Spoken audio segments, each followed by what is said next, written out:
उत्तर प्रदेश का किसान इस समय दोहरी मार झेलने के लिए मजबूर है।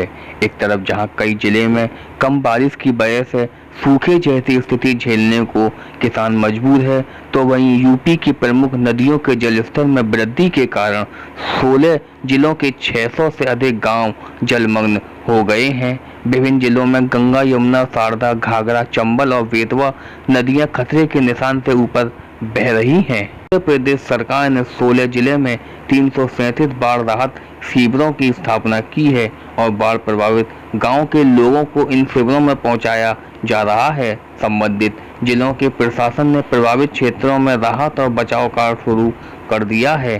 आंकड़ों के मुताबिक यूपी के हमीरपुर जिले में सबसे अधिक 114 गांव बाढ़ से प्रभावित हैं। इसके बाद वाराणसी में 107, प्रयागराज में 96, जालौन में 74, कानपुर देहात में 54, इटावा में 49, मिर्जापुर में 39 और आगरा में 36, चिरकूट में 20, औरैया में 18, फरक्काबाद में 15, बादा और कानपुर 8-8, सीतापुर में 5, फतेहपुर 4, बलिया, कासगंज और मऊ में एक गांव से जलमग्न हो गए हैं। पूर्वांचल की कई जिलों में बाढ़ का संकट। यूपी में बदायूं, गाजीपुर, बलिया जिलों में गंगा खतरे के निशान से ऊपर बह रही है। औरैया, जालौन, हमीरपुर और बांदा में यमुना खतरे के निशान से ऊपर बह रही है।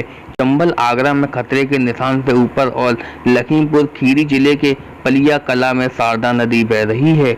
कई जिले में गंगा का जलस्तर खतरे के निशान के करीब है।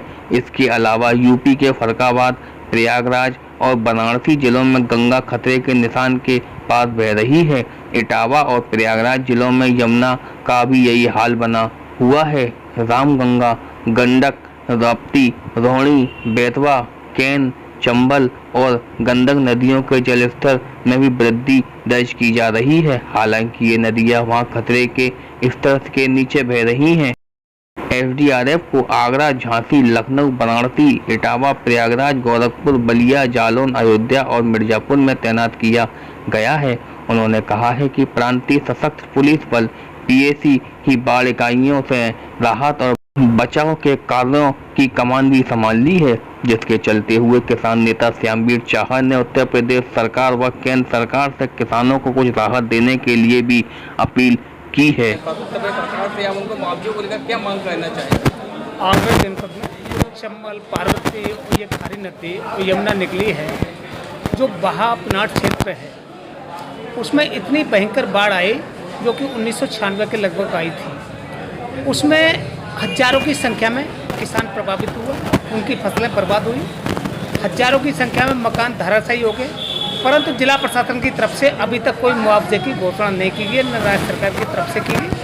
हमारी राज्य सरकार और जिला प्रशासन से निवेदन है और मांग की जाती है कि जो पीड़ित किसान हैं, जो मकान मालिक हैं, जिनके मकान धराशायी हो गए, खाने पीने के लिए कोई व्यवस्था नहीं है, तो जनप्रतिनिधि अपना 1 साल का मूल जो भत्ता है वो किसानों के लिए भोजन यापन के लिए दें, और जो जांच में जिन किसानों की फसल बर्बाद हुई है, मकान धराशायी होने, उनको मकान वो पीएम राहत कोष से और सीएम राहत कोष से उनको प्रत्येक किसान को 5-5 लाख रुपए की आर्थिक सहायता दी जाए। लोग इतने मजबूर हैं कि वहाँ से पलायन करने तक तो मजबूर हो गए हैं लोग। नहीं, पलायन आप उनके लिए रहने के लिए कुछ जगह बचा नहीं।